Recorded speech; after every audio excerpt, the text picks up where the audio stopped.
오늘은 10계명의 제7계명인 간음하지 말라에 대해 이야기해보려 합니다. 이 주제는 조금 민감하게 느껴질 수 있지만 그만큼 중요하고 깊은 메시지를 담고 있기에 함께 생각해보는 시간을 가져보겠습니다. 간음하지 말라는 무슨 뜻일까요? 성경에서 간음은 단순히 바람 피우지 말라는 말이 아닙니다. 이것은 하나님께서 세우신 결혼 제도와 창조 질서를 지키라는 강력한 명령입니다. 하나님은 창세기 2장 24절에서 남자가 부모를 떠나 아내와 합하여 둘이 한 몸을 이룰지로다라고 말씀하셨습니다. 이 말씀은 결혼이 단순한 인간적 약속이 아니라 하나님이 직접 제정하신 신성한 언약이라는 것을 보여줍니다. 그런데 간음은 이 결혼 제도를 파괴하는 행위입니다. 부부가 아닌 사람과의 성적 관계는 단순히 윤리적인 문제를 넘어 하나님의 창조 질서를 거스르는 심각한 죄악입니다. 더 나아가 간음은 가정을 무너뜨리고 가정이 무너지면 사회와 국가에도 영향을 미칩니다. 하나님의 창조 질서는 사람과 사람의 관계뿐 아니라 공동체 전체의 건강과 안정을 위한 기반입니다. 간음은 하나님과의 관계를 깨뜨리는 죄입니다. 간음은 단순히 부부 사이의 문제가 아닙니다. 성경은 간음이 하나님과의 관계를 깨뜨리는 심각한 죄라고 가르칩니다.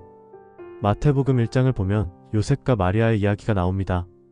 요셉은 마리아가 예수님을 잉태했을 때 큰 혼란에 빠졌습니다.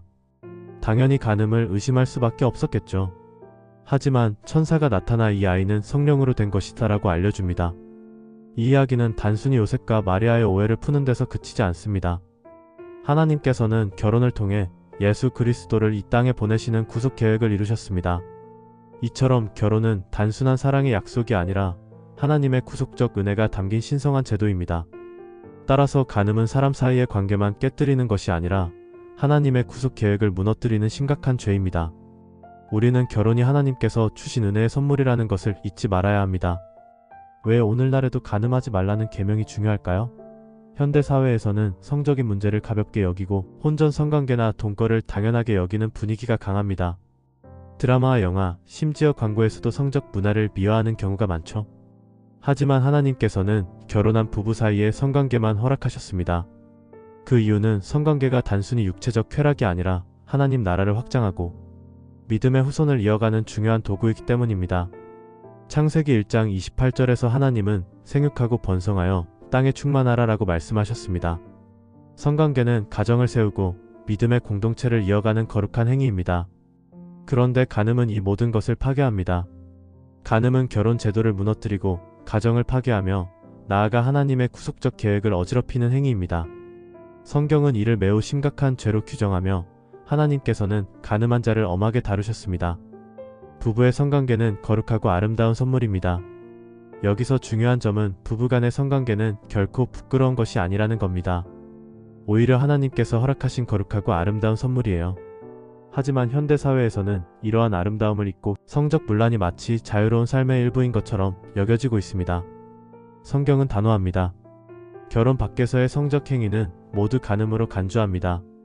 하나님께서는 부부가 아닌 관계에서의 성적 행위를 금지하시며 결혼 안에서만 성관계를 축복하셨습니다. 간음하지 말라는 하나님의 뜻을 기억합시다. 간음하지 말라는 계명은 단순히 도덕적 명령이 아닙니다. 이는 하나님께서 세우신 결혼 제도와 창조 질서를 지키라는 중요한 명령입니다. 간음은 단순히 사람들 간의 문제가 아니라 하나님과의 관계를 깨뜨리고 하나님의 구속적 계획을 훼손하는 심각한 죄입니다. 여러분, 결혼은 하나님께서 주신 신성한 선물입니다. 부부간의 성관계는 하나님께서 허락하신 아름답고 거룩한 축복이지만 그 외의 성적 행위는 모두 하나님께서 금지하셨습니다. 오늘날 우리는 세상의 흐름에 흔들리지 않고 하나님의 말씀을 기준으로 삼아야 합니다. 부부 사이의 거룩한 관계를 소중히 여기고 간음의 유혹을 물리치는 성도가 되기를 소망합니다. 오늘 이야기가 여러분에게 도움이 되셨다면 구독과 좋아요, 알림 설정을 부탁드립니다. 여러분의 생각도 댓글로 남겨주세요. 함께 하나님의 말씀을 더 깊이 알아가는 시간이 되길 바랍니다.